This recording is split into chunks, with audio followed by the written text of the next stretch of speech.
You're muted, babe. You're muted. Yes. Good evening, everyone. Yes. We are live online. As you see, we have a lineup tonight. Yep. Some heavy Fast, quick, hitters, and in a hurry.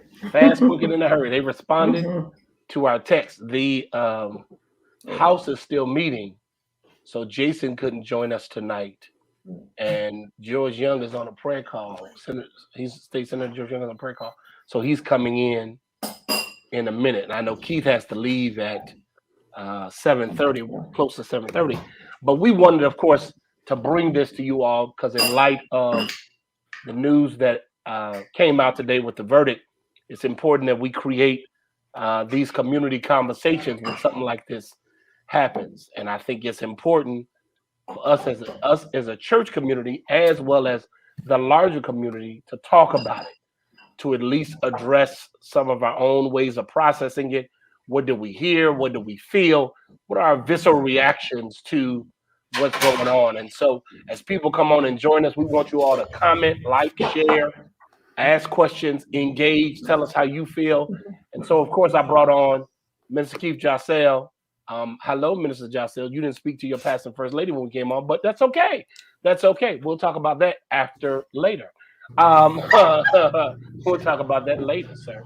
But of course, I have my future senator, Bailey Perkins, as well as Minister Jossell. So we're happy to have you all both on tonight. But Dr. Coleman and I really just wanted to just bring you on quickly, and whoever else joins is fine, to talk about how you feel, what you think about what happened today. So I want to kind of engage you in that. So Sherry, you want to do some introductory remarks, and then Yeah, so I'm going to pop in and out as I'm letting other people on, as I'm cooking dinner and all of that, right? But the three of us were sitting in the room, Pastor Cortland and myself, waiting for the verdict. Actually, Pastor and I were set to go out this afternoon, and when we realized they were going to release it at a certain time, we said, let's just stay put. And we did. And when we talk about trauma, the air was it was just the three of us, but the air was thick, even in the man cave. Yeah. Right. We were just waiting. What is it going? You know what you're hoping. You know what history has given us, has proven to us. So we were all just kind of sitting there, and I realized once they released it, my heart was just heavy. Yeah. And so I think when Pastor said, "Hey, let's just have a conversation. Let's help people go through and kind of process your feelings and emotions as we go through this together." So that's why we're here. We just called it really quickly. Grateful to Minister Jossell and Bailey Perkins for popping on and saying, yes, I'll do it. Let's talk. So as you guys are watching, we are processing all of this together. Yeah. We didn't want to wait a full 24 hours. And, you had this intellectual mode on. Either you have it or you don't. If you need to cry, if you need to cuss, okay, maybe not. Whatever your emotions are, we want this to be a safe place for you to land. So thanks for joining us. All right, Bailey, you're first up. We know this was significant today. I mean, without question, this was, regardless of how you feel, this was a significant moment. So tell us, Bailey, how did you feel when you heard the verdict? What were you feeling before the verdict? And then how did you feel when you heard the verdict? So to some points that First Lady Coleman raised, Black people have learned to survive in this country because of centuries of letdown, right? Yeah. As history has shown that there's a justice system that wasn't built to serve us, and that oftentimes the systems at play that are intended or in theory supposed to provide, justice and due process for us, ended up oppressing us and harming us and literally killing us in different ways, right? And so just as the rest of the world, I mean, I felt that weight of the unknown, right? That stress of feeling exhausted because we have that unknown expectation of what's going to happen. Yeah. And even with knowing the verdict, it still doesn't bring George Floyd back. right? Because the end goal isn't adding to our incarceral state, right? Sure. The end goal is to end oppressive systems Sure. that perpetuate anti-Blackness and to stop police violence, right? And so after the verdict, I was scrolling through social media, just reading through, the different ways that people that I'm close to, people that I admire are processing. And so there are some people who are celebrating and feeling relief for a verdict that finally aligns with what the whole world knew and saw. But also the acknowledgement that I read from many people that like, this isn't the end goal, right? Like how there's still so much work to do. One of the powerful messages that I read was from Dr. Andrea Benjamin, and she said on Twitter that true justice would have been using the systems we already have in place. True justice is where George Floyd didn't die, right? And so for me, it's a reminder that there's still so much work to do, and that trauma still remains in Black folks of knowing that we could walk out the door and not come home that day, right?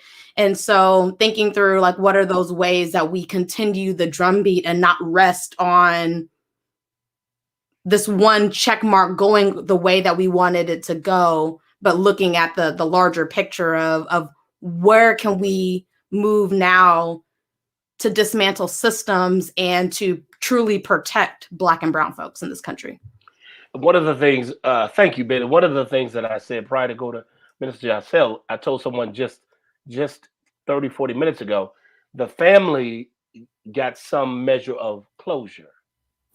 We need holistic justice, right? Absolutely. And the danger with African Americans is that we somehow view this one verdict as symbolic of a larger thing that affects or impacts the system. And it doesn't. It's one verdict. But I think about Tamir Rice, Eric Gardner, Philando Castile, Sandra Bland. We're going through all of these names. And as I told people, and there are names that are probably going to be said in the future that haven't happened yet. And so for me, this was a great celebration for that family. And I celebrate with them. But I want African Americans to be clear. This was not a dent in injustice. Holistic justice is what we need. I know I just put the ball on the tee for Minister Giselle because holistic justice is a part of that is restorative justice, right? Yeah. And what ends up happening is, you know this, Bailey, you know this, Minister Giselle, is that these things happen in our community and we celebrate and we say things like things are changing. No, they're not. No, they're not. For us to get to this place, it took protests. It took all of that just to get one verdict. Right. The reality is we know that this is just the beginning of a long, multi-general process of trying to redress some of the injustices you mentioned, Bailey, we've been dealing with for 400 years. Minister Giselle. Well, first of all, good evening, Pastor Coleman. It's good to see you. Thank you. I'm glad it took you long enough, but go ahead. Hey, well, I thank you for inviting me to be on this conversation. Yeah. I think today, for me, I had several African Americans who were around me when the verdict, we heard the verdict, and the reaction from everybody was just to exhale. There wasn't a jumping up and down. There wasn't a celebration. In fact, most of them said to me, we're still waiting for justice for Breonna. Right. We're still waiting for justice for Ahmaud Arbery. That's right. There's so many more. Dante Wright, Adam Toledo. The names just continue. And so there was no one sitting around me who, well, first of all, we were all separated from others because we didn't know what the verdict was going to be. And we didn't want to be around anyone else if the verdict ended up being not guilty. Right. So we needed to be by ourselves, and so we were sheltering in place. But I began to think about Darnella Frazier, 17-year-old Darnella Frazier, who actually recorded the murder, and began to wonder if she had not actually recorded the video, would today's circumstances be different? And so was grateful for the fact that she actually saw something being done wrong and actually took her camera out and did something about it. Because as Felonious Floyd has said, if you can't get justice for George Floyd, when we have a video of what actually took place, then there's probably not justice for any African American in this country. So the baseline here was small. Many Black people, including me, didn't think it should take this long to deliberate it. What Nearly else a year. do we need to see? A year. Yeah. What else? So I think as Bailey has said, as you have said, Pastor Coleman, happy for the family. But we're living here in Oklahoma City, where there's a bill on the governor's desk. Come on. To run over protesters because of what we were doing last summer. Right. In regards to this case. So, we still have Stavion Rodriguez, who was gunned down 13 bullets in 8 seconds by the Oklahoma City Police Department. We still have Benny Edwards, who was gunned down by the police in Oklahoma City. So, we can celebrate for that family, but as you guys have all said, justice is not done. And as I think Amanda Gorman even posted today, that justice, this is not a celebration, because justice would have been that George Floyd would still be alive. That's right. And Pastor, one other note that I think is important to note, because I think there is some confusion about what this moment means. And for instance, today, Speaker of the House, Nancy Pelosi, spoke in a press conference with the Congressional Black Caucus, and her comments alluded to George Floyd almost being like a martyr, almost like he volunteered to show up to be a person to die for this moment right here in justice. And the reality is that we're not looking for people to put their bodies on the line to die, to show that like the justice system can or can't work, right? Our goal is to stop Black people from being killed by police or being harmed by violence, right? And so I think that's something that is important for people to take in, is that George Floyd is not a martyr in any kind of way. George Floyd should be alive today. He should be here with his family. That's right. We should be able to he should, if there was a situation happening, he should be able to have due process and go through traditional ways of whatever, right? But that's not what happened. Right. And that's not what happens to so many Black and brown folks in this country, who are supposed to be afforded equal rights and due process and be able to go through protections from our Constitution. But we're seeing that it's ending up in them dying over a $20 bill, or dying because they were sleeping in their bedroom, or dying for walking down the street in their neighborhood with a sweet tea and some M&Ms, right? And I guess and I'm a bit more on the other side, radical side. I when you don't honor and respect a person's humanity, absolutely, then you will treat that person any way you want to. Yeah, absolutely. My issue with all of the shootings and the death, particularly this George Floyd case, for 9 minutes and 29 seconds, you were on that man's neck. There was no regard for his humanity. The young man that was killed in Chicago, when he turned around with his hands up, you killed him because there's no respect for his humanity. There's even a 13-year-old last week shot by police and it's being somehow justified. To your point, Pastor, humanity of Black folks is invisible. Invisible. Yeah. Go ahead, Keith. Well, and I think that's why we can't stop. That's why we have to keep fighting. I'm gonna just say Auntie Maxine, when they try to demonize her and discredit her for saying that we must be confrontational. They know what confrontational means. But once again, here's another African American who is rising up, and we will not allow for it. So as you may know, they tried to censor her in Congress today for using her incendiary words, despite the fact that we had a president for 4 years that accused and lied and swore all kinds of manner of evil against people. And not once did that House, not once did that Senate ever censor him. But we're going to censor her because she is saying, if you don't do right by justice, then we must be confrontational. And so there is a George Floyd justice and policing bill. And you know, I know that there's a whole lot of Republicans who won't let it come to light of day, but that we have to hold our Democratic elected officials accountable and let them know that if they don't fight for this, if they don't push for this like they're doing other things, that we can vote you out. And we have to get over this thing of saying, well, you're not as bad as they are. No, if you're not supporting our humanity, then you're just as bad as they are, and you need to go. I don't, prior to you say that, let me add this one little catchy thing, Bailey, before you go on. I have never seen an Afghanistan or Pakistani person kill a Black person. I've seen white people do it.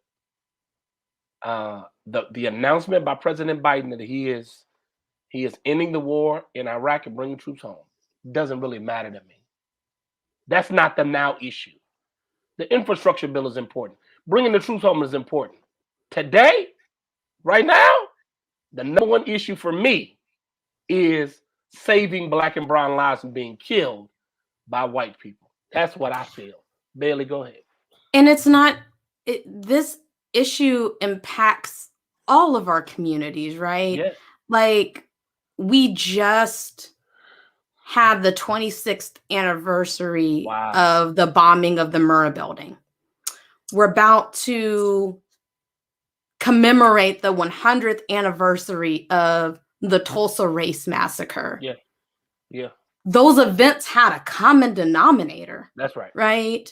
And we have to be able to talk about that and acknowledge that so that we're able to do what's necessary to dismantle that, right? Reverend Jocelyn, you just said that there's legislation that we have to pay attention to. For example, the bill that would allow protesters to be ran over. But there's also a bill that is trying to keep educators from talking about issues of race and gender in schools. Right. And so if legislation like that passes, now we're suppressing our ability to talk about these complicated matters and educate people about the root causes that's leading to so much murder and violence and perpetuation of white supremacy in this country, right?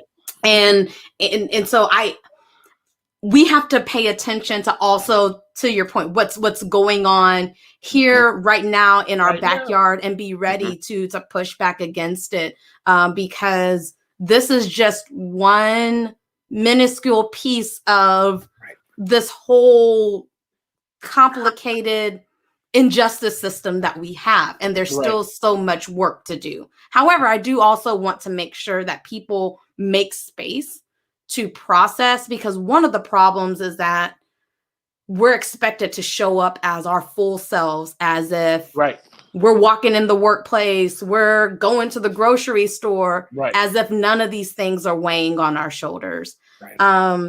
Representative Maury Turner made an incredible statement on Twitter. She said, your self-care is also how you allow to show up. You allow others to show up for you. Right. And so we have to be able to take care of ourselves and figure out what community do we need to be able to help think through and process. So, Mr. Jossel, I'm so glad that you said we had to get away. We had to make that space, because you're going to have people reaching out to you saying, I am so sorry, and wanting to talk about these things. You may not be ready to do that. So just figure out what it is that you need for self-care, because this stuff is traumatizing and it weighs on us. So, and I will tell you this too, Bailey, and this is important, because there's a lot of people out there. I know Pastor Coleman says this doesn't happen to him, but it happens to me and Sherry, is that we get texts from others in a moment like this saying, isn't this great news? Isn't this proving that the justice system works? And so it's okay to say to them, I don't get that text. I don't get that. That's why I said it's okay to say to them, this is not a celebration, because justice would be that he's alive.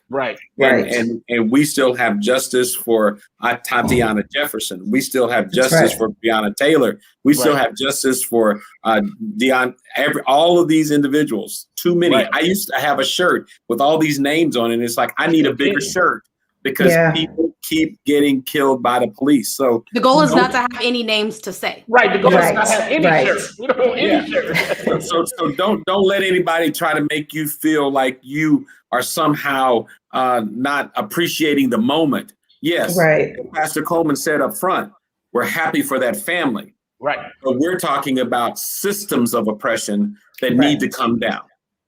And it's about accountability for the murderer, right? Like not even necessarily justice, but he's being held accountable because he murdered. And he hasn't been held accountable yet, because we don't know what the sentence is. That's a great point. So we still watch. Pastor Absolutely. Coleman, I need to run. Peace. We're going to keep going. All right. See you. Thank you. So adding to what Minister Jossel said regarding receiving text messages. So even this afternoon, and some really good friends, really good hearted, and they put in our chat, that this is a great day in history. And a couple of people liked it. And I said, okay, Byron, I have to center the conversation again. And I told them, this is one verdict.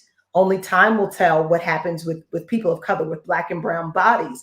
And so I can't really celebrate this. Yes, I'm optimistically or cautiously optimistic. And then hashtag educate and advocate. So all those people, I would say, for you Black and brown people, when you're going to work and people are asking you, and, how do you feel? And I'm sorry. I always tell people, educate yourself, because there's Google. There's a lot of information out there. You can watch the news as well, but then advocate for those. So you mentioned the Tulsa race massacre, right? So I just completed a course this past weekend, and there was one that I love her line, Dr. Tamara Labat. We were doing an institute and had educators from all over the state, and we had to break out into groups. And one thing she said, and I appreciate it so much, a white woman said, those of you who have privilege, I would encourage you to listen more. So even though we were all in our groups, when I had an opportunity to speak, and I said, I appreciated her, because had me, the Black woman, said that, it would have sounded like, y'all better shut up and listen. Right. So I could have said the same exact words, but it would have been perceived differently. So it is very important for our friends and allies to stand up and speak up in those times. Right. Don't run to us. Let other people know, you know what? Why don't you go read this? Or I read this book. Oh, check this out. You teach your peers. You don't have to come to me and tell me what you know. That's a great point, First Lady. Yes, because talking in an echo chamber doesn't get us to a place where we can do the true justice work that we claim that we're wanting to do. And so we have to have those who say that they stand with Black folks and that they believe that Black lives matter, to talk with those folks at the dinner table, talk to those folks during the holidays. Who are in disagreement or don't understand the dynamics. And so that burden can't be placed on Black folks to Right. constantly That's right. take that in. Like, it's okay for us to say, you know, I don't have space for that conversation right now, but here's what, you know, I suggest, or however you want to handle that. But it's absolutely okay to not have to do your day to day that life already throws at you, and then have to take on the guilt of others who feel like, you know, what should I do? To your point, First Lady, Google is there. There are lots of organizations and people who have put together resources that give people those marching steps of what to do going forward. It is not your responsibility to create the action plans for the people around you on what to do next. And the challenge, Bailey, the challenge that I often raise is that in the midst of them trying to educate to advocate, that's a great hashtag. If everyone sees that hashtag, put that in the comments, because I think that's a wonderful way to explain it. Educate to advocate. What I believe, and I'm a little more cynical than others, is that if I have to give up my privilege in order for there to be equity, many white people struggle giving up that privilege in order to have authenticity and truth in conversation. Right. I'm the one that's winning. I'm winning. Even and maybe in the education you realize you're not winning, but the reality is many people choose not to educate because privilege helps them. Being able to be privileged is a wonderful thing. If the hunter is always winning the game, the lion will never tell his story. And the hunter is never going to tell a lion, well, let me see your side of it. Because at the end of the day, you know, and I think that's what bothered me the most, that we even had to have a conversation about the verdict. Well, I don't think it's going. One of the reporters on MSNBC asked a black guy on the news, and he was like, "Are you hopeful?" And the black guy looked and said, "I'm a black man in America. Of course I'm not hopeful." That type of pessimistic disposition comes as a result of the trauma that's been inflicted on black people for 400 years. I had the same feeling. I was not optimistic about the verdict at all. I wasn't, because I've seen too many times, and I'm still not optimistic because the sentencing hasn't taken place. And I'm not optimistic because how do we know that this is not going to cause retaliation from some police officers towards African Americans, right? So I still have major concerns. This verdict was great for the family. Yeah. We still need holistic justice. Yeah. And it doesn't have to be an us versus them kind of scenario. This is an area to where if police violence ended, it helps everybody. Right? And so it hurts our tax dollars to have to incarcerate another person because they killed a person, right? Like it's of course the moral aspect of like the dignity of life, but there's so many intersections of how this is an area that everyone should have the privilege of being able to live their life and do things without the fear or worry and the risk of being killed. Right. So I hope that people and the folks around us who don't have that experience or have the luxury to be able to drive down the street and see a police officer and not feel any kind of panic, you know, to take that moment to step back, as Dr. Coleman said, and reflect on the experiences that others are sharing.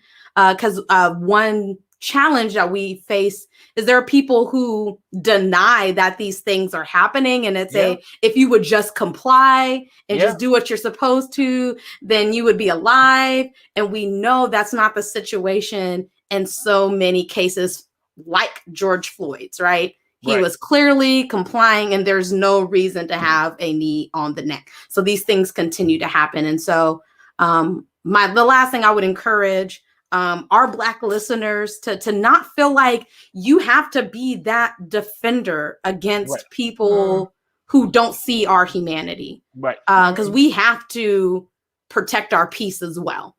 Right. Right. And so don't feel like you have to argue and debate why Black people deserve humanity and dignity. And I would even add to that, Bailey, I believe that we also need to continue to be cautiously optimistic. Because the seeds of things like this did not begin with the death of George Floyd. Right. Let me be 100% honest. The creation of America was founded on the premise of one group being superior and another group being inferior. It's baked in. Basis of the whole country was founded on that. And for us to unravel that, that's a part of the education piece. Right. So we got to throw out this 1776 education and get the 1619 education and tell the truth about America. James Baldwin says it's because I love this country that I have a right to criticize her. Yeah. Right. And that is a part of, and I think that's a part of the struggle. I mean, for me, this is a good day for the family, but to your point, Bailey, what I want more than anything is for African American people to be realistic about what these things mean. Yeah. At the end of the day, we want holistic justice, restorative justice. I want to reduce in mass incarceration. I don't want us to celebrate one verdict and act as if it's a level playing field. Yeah. It's not. But we have to work, Senator Bailey. And we want fewer people to have. We don't want people to die. Right. I was gonna say fewer. We don't want anyone to die. Anyone to die. Right. No. So what do we got to do to build new systems, build new ways that our society functions to take those things out that are causing more and more Black folks to die every day? And the bill takes away qualified immunity. The bill that Minister Joseph mentioned takes away qualified. I don't believe that a police officer should be able to walk away from these events. You should be penalized. The penalty should fit the crime. Yeah. Both civilly and criminally. Especially since there's an oath of duty. Right. There's trainings that are involved. Like, you have a responsibility to de-escalate situations.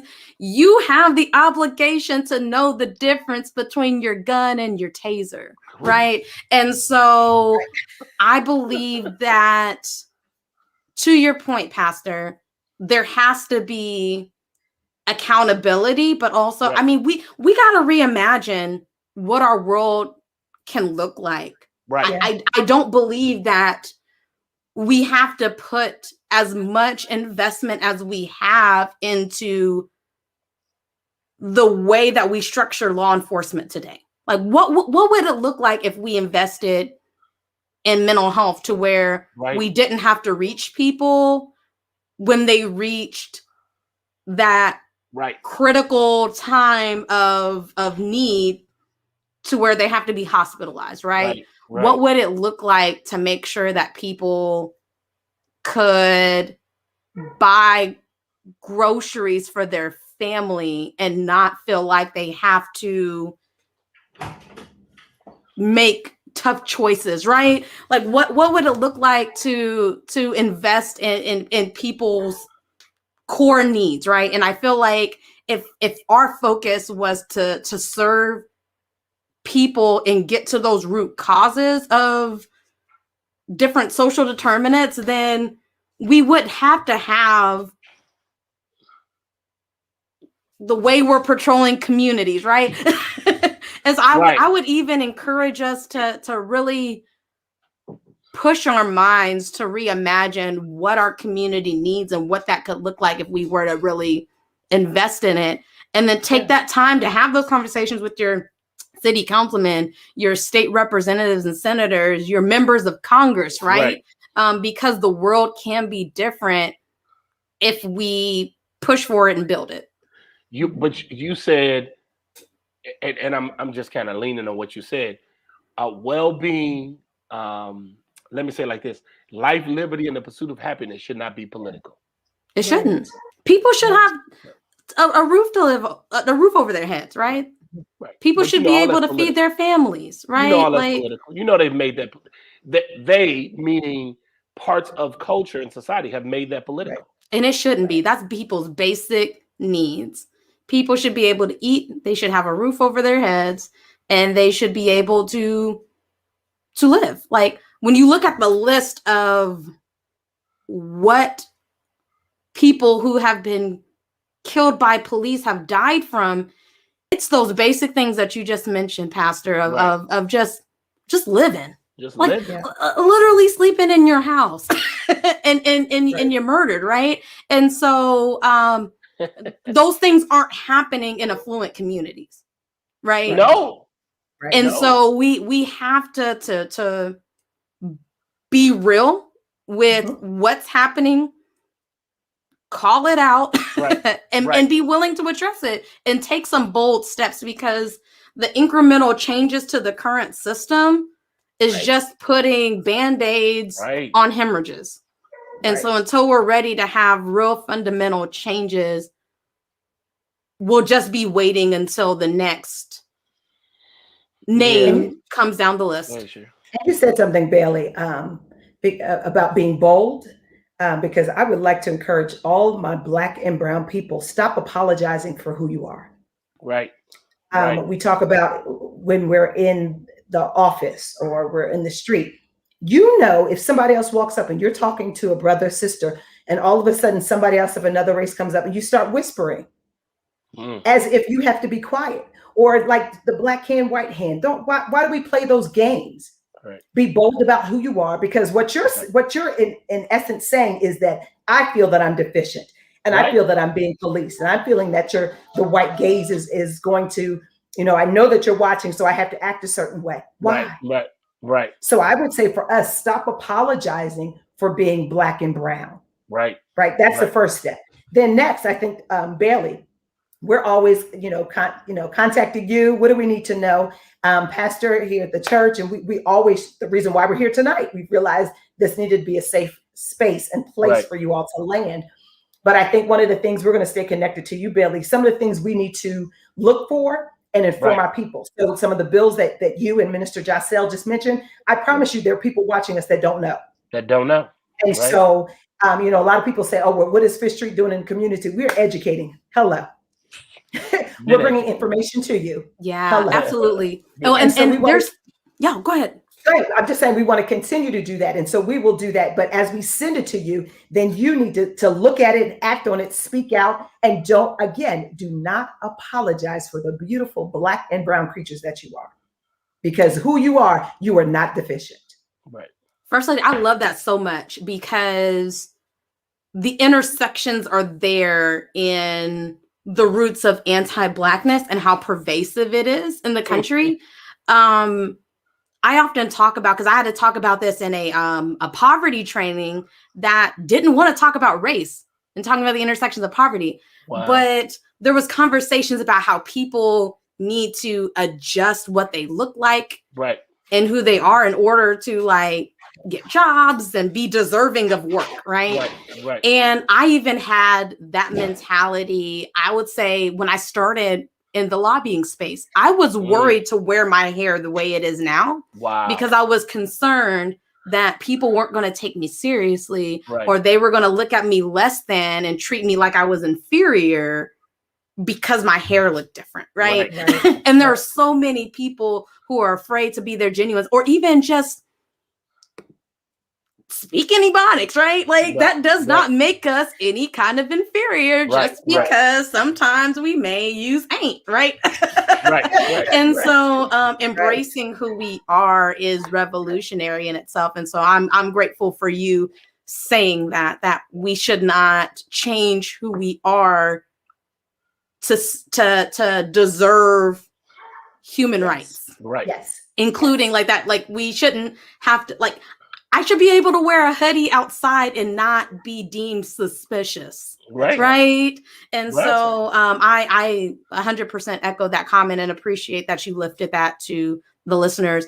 as far as like keeping up with bills, there are three news sources that I would recommend that I follow either on Twitter or Facebook that do really good reporting and breaking down what's going on around us.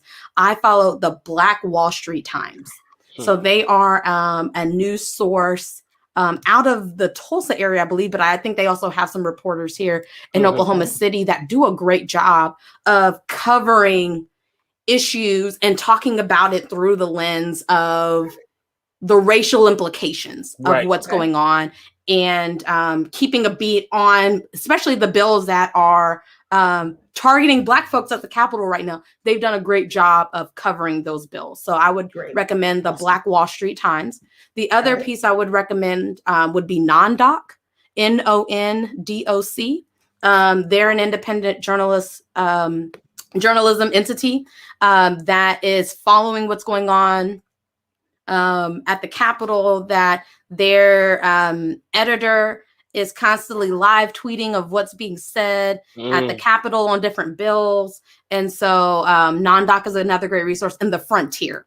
The Frontier has some great coverage as well. They're another independent journalism source that's getting into they're asking for those the information through the Freedom of Information Act, right? They're constantly getting information,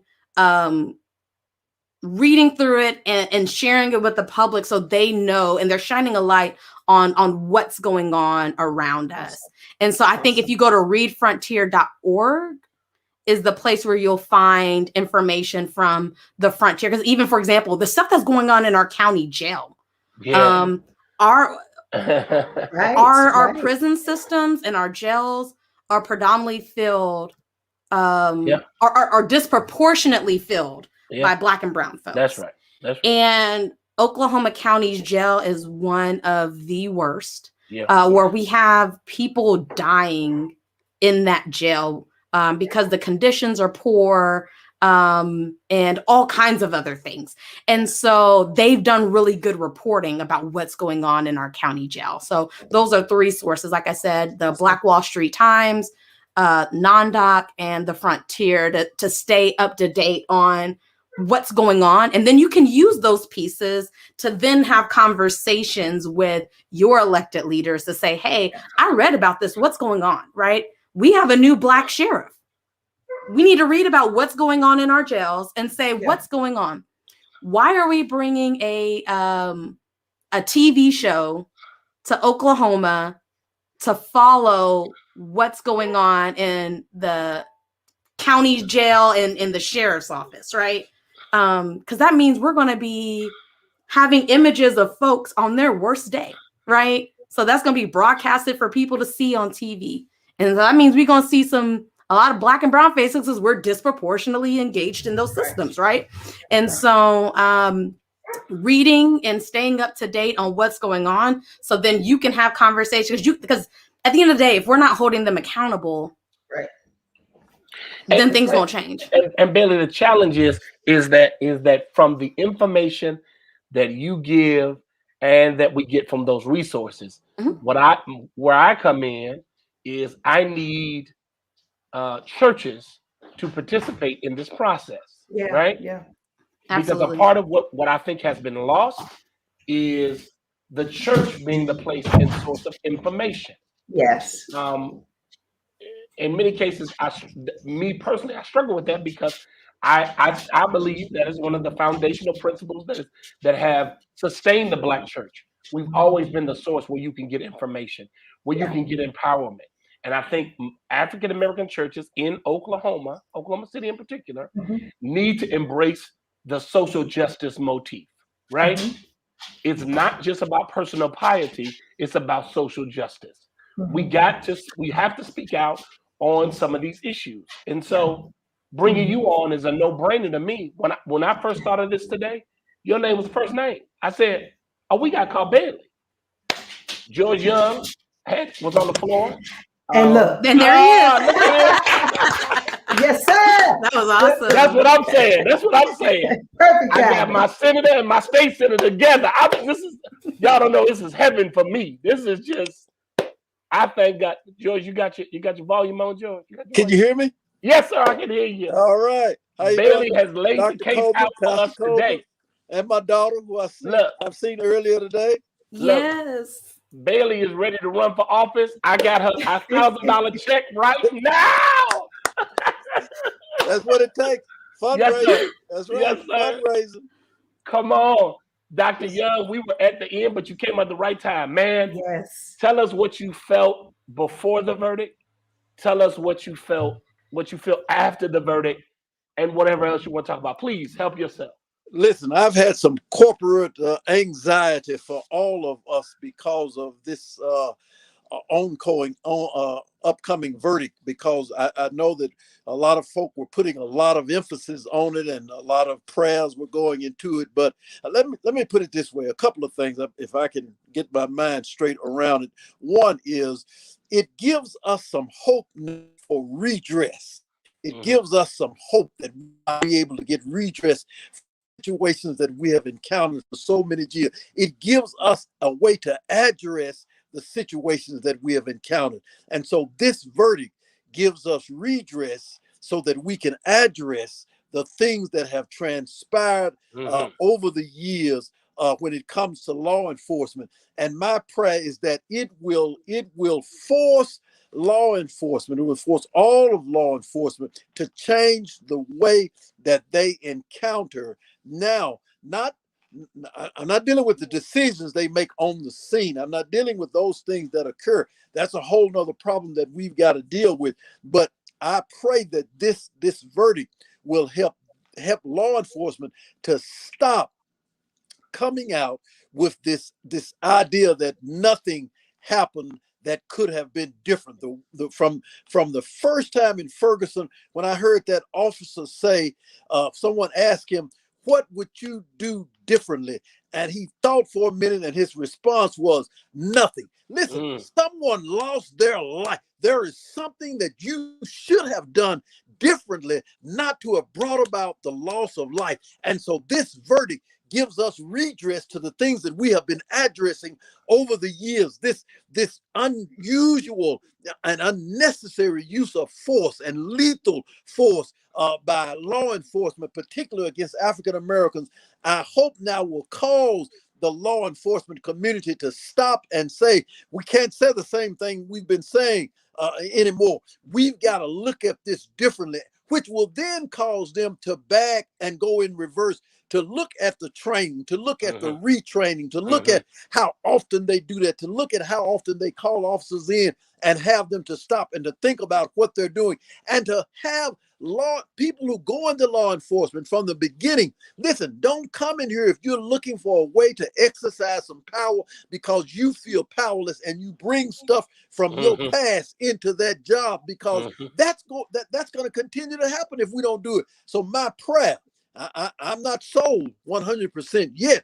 The door is open, though, that I believe that this verdict will cause everyone to stop and to think about what has happened, particularly law enforcement, and say, and the unions and all of those folk, and say, wait a minute, we can't circle the wagons like usual, because the last time with the Chauvin verdict, circling the wagons did not help. So now we've got to address it in a new and vital way. So that is my prayer, that we'll get a different response, we'll get a different attack, that we who are in the midst of this thing, trying our best to deal with it now, will have a new way, a new avenue to get some redress again to this thing that we have been addressing, and that is the use of lethal force by law enforcement. That's my prayer. If you say we have to be hopeful, I'll believe you. We got to be hopeful. Okay. I'm banking. I'm banking on this. I'm banking on this event. I'm banking on this verdict, that it will create an environment that we might be able to get them to sit down and start talking about the things that are needful and necessary. Now, listen, I'm not going all out with them. I'm saying this is a possibility. This is a possibility. It is a distinct possibility that this verdict has brought about, I believe, some different mindsets as far as all of this is concerned. And I hope we can bank on that. Bailey, you have anything to say to Senator Young? Any questions? I mean, Any comments? I hope that. Here you go with hope. Here we go with hope again. Y'all killing me with hope. I hope that law enforcement would be willing to do the right thing, right? When they see one of their brothers or sisters in uniform oppressing someone or harming someone, that they would step in, right? That they would speak out. There's just there's a lot of complications and challenges when it comes to culture and even the advocacy among the associations that they have to stand together and band together, that make it tough to shift in a different direction. Because when you ask people to make that, because it's like our conversation about privilege, right? When you're asking people to make that shift, you're asking them to let go of everything they know, right? That's right. Everything that they have built upon. Right. And so it probably feels like you're pulling the floor underneath them by saying we can have a different, we don't have to send police out to mental health calls, right? Like we don't have to do these different things. And so it's I hear it'll be a miracle if things shift, right? If makes things shift. I hear how tough you're saying it. You articulate it better than I could articulate it, because I represent one generation. Senator Young represents one generation. You represent another generation. Here's Dr. Sharon. This is a quintessential example of the difference in generations. Right here. Senator Young comes from a generation where hope was real. Because it began to manifest itself in the Civil Rights Bill, the Voting Rights Bill.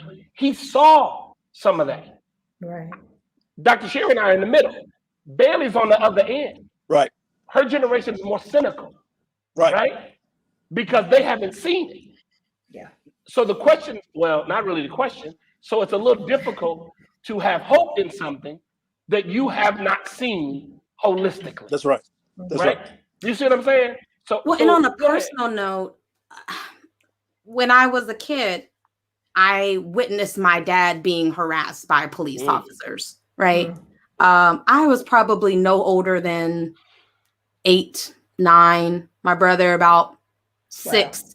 We were in the backseat of my dad's car. My parents are divorced. And so when my dad was in town, he would pick us up and take us places, but he pulled off on the side of the road near an elementary school just to stop and talk to us around the corner from our house. And a police officer came up and asked my dad these questions and was trying to make him show ID and do these other things. And my dad was standing in his rights. And he was like, I'm not going to do that.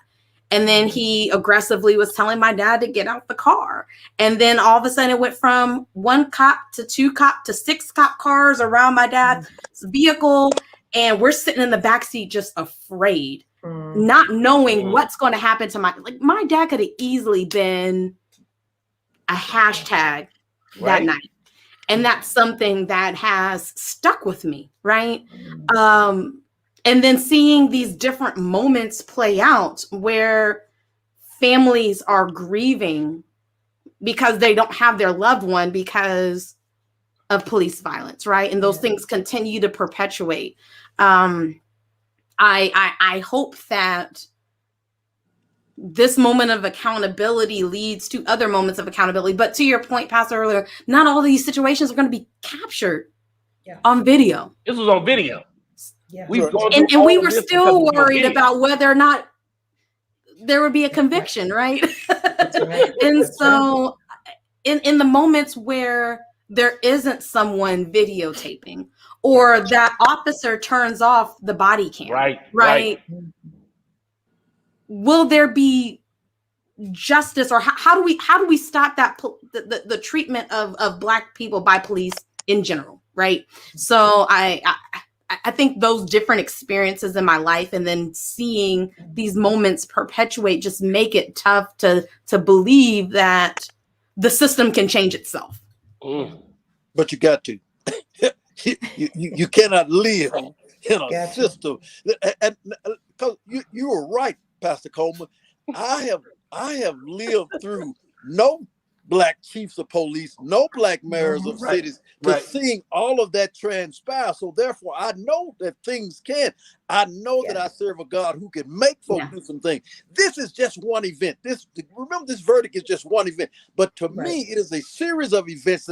This is a great deal from the standpoint of it possibly could make that entryway into the Fraternal Order of Police, and they have to sit around a table now and say, we lost that one, and we circled the wagon and it didn't work. So now we've got to try something differently. And so it moves us to try something differently, but at least it's a possibility that we have made some progress, that our redress to this situation is different. It's unique now because we've had a distinct, as we want to call it, victory. And I've had to talk to law enforcement people already who I know are saying to themselves, and because they said it to me, they just didn't say it in words, that you know what, we got to go back and tighten the wagons up so that we don't let this happen again. It's too late. It's happened already. And so my prayer is that this one thing right now, because of all the other things that have transpired, because of the movement of time, because of what I have seen over the years, experienced what Bailey is talking about, but have seen over the years, you know, I'm saying this is a possibility. This is a distinct possibility, and you cannot take that away from me, that this is a possibility that could lead to something better. We shall see in the future, but will it is the point. Will it? And I'm praying and banking on it will. I think as long as there's not this leaning on the good cops, because I think that's another piece that I'm seeing right now but there are good cops. And right now we're not talking about the good cops because the good cops are not stopping the bad cops from killing, right? You get what I'm saying? Then I question your goodness. So then I question your goodness. I hear you on that. And so I feel like even when that mentality shifts as well but look at the good guys to really addressing these roots.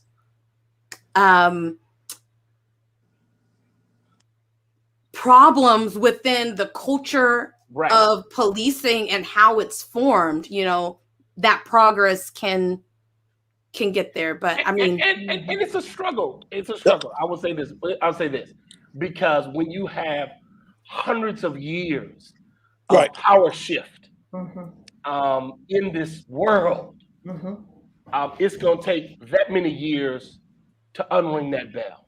Absolutely. Okay? So we have to be very clear. Right. This is an issue about power. This is about money.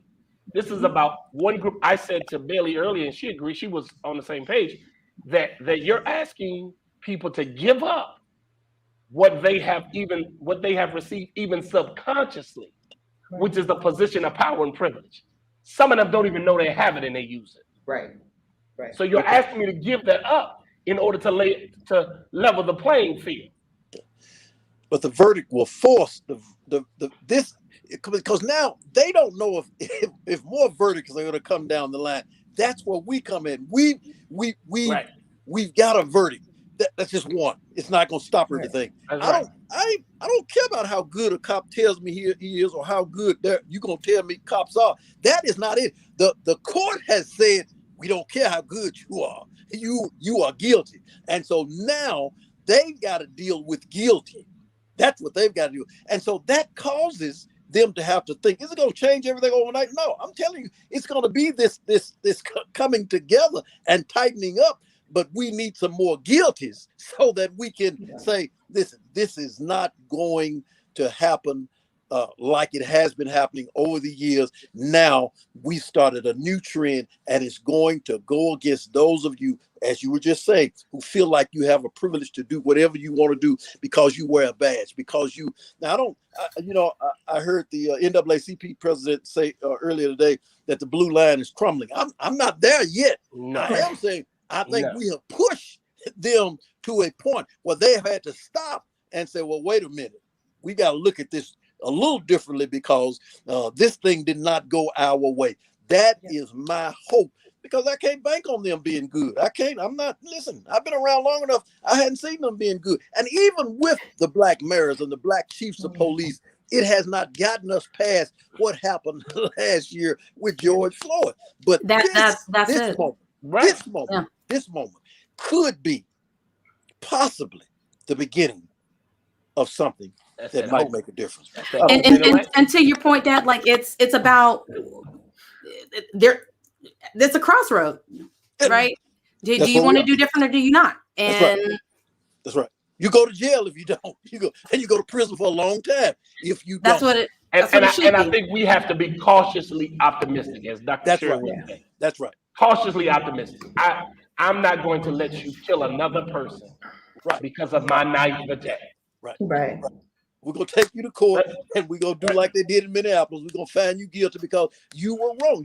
You have been trained to do differently. You have not been trained to do that. You've been trained to protect and to use those skills to protect, not to take lives. And so now we have a chance to push them as they have been pushing us with the privilege and with the power they had. We can push back because now we have a victory, small victory. I'm telling you that right now. Let's don't get carried away. Don't get carried away. Running up down the street talking about this thing is ours now. It is not. They're going to tighten it up. But we have had a victory. And if we work it right, if we continue to push, we can, I believe, start making. It's going to happen again. I guarantee you. But we are moving, and I love what you said, because you look at the different generations just now that's here, and you see the difference. I've seen the progress. I've seen where we come from. Yeah, you have. We thank God for you. Go ahead, Sherry. Yeah, and I think part of that, all of that with the hope, I still go back to making sure we're not censoring ourselves, right? And so Pastor Young just said that we have to work together. We have to figure out, Pastor mentioned the churches. Right. I'm critical on churches and preachers as I'm in seminary myself trying to figure this thing out. Don't take me to the cross and rise them up on Sunday. I don't have time for that. I need to know that God can rise, that Jesus can rise in my finances, that Jesus can rise in the political system. So it is my hope that we as those who try to speak life into people, speak life and challenge them outside of the sweet by and by. That's right. Right. Our ancestors talked about the sweet by and by, but they fought too, and they ran and they escaped. That's right. And so put your faith into action, put your faith on your feet, right? Run with your faith and move. Your faith. That's right. Thank you, sir. And so as you all are fighting the legislation piece and getting that information to us, I am again on the core of who you are, because you can't fight them until you fight your own doubt and you fight your own insecurities and you fight those things that tell you that you are not enough. You are more than enough.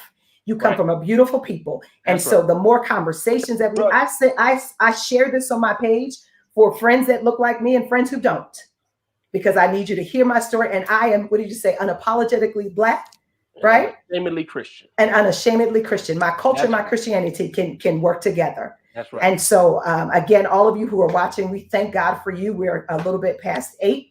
We said we wanted to be short tonight, but we came on and did it. That's my fault. But I got two heavy hitters. We got heavy hitters. When you got heavy hitters, Sherry, you got to go extra. We got heavy hitters. I know that's right. And we have 2 right here. One who left. Don't even. We appreciate you guys for coming and spending this time with us. And those of you who are watching, continue to have the conversations. Continue to call a friend and say, hey, I'm hurt. I'm tired. I don't know how to process my emotions. And let's process those emotions together. And then let's get up and fight. Absolutely. Y'all thank Bailey Perkins and George Young for coming on. Y'all put that in the comments.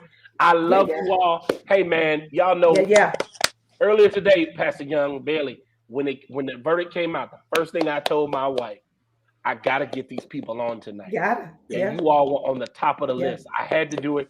It's important to the Oklahoma City community that they hear from you all. Hear me. This is therapeutic for us to hear from you all. So please know that we love you.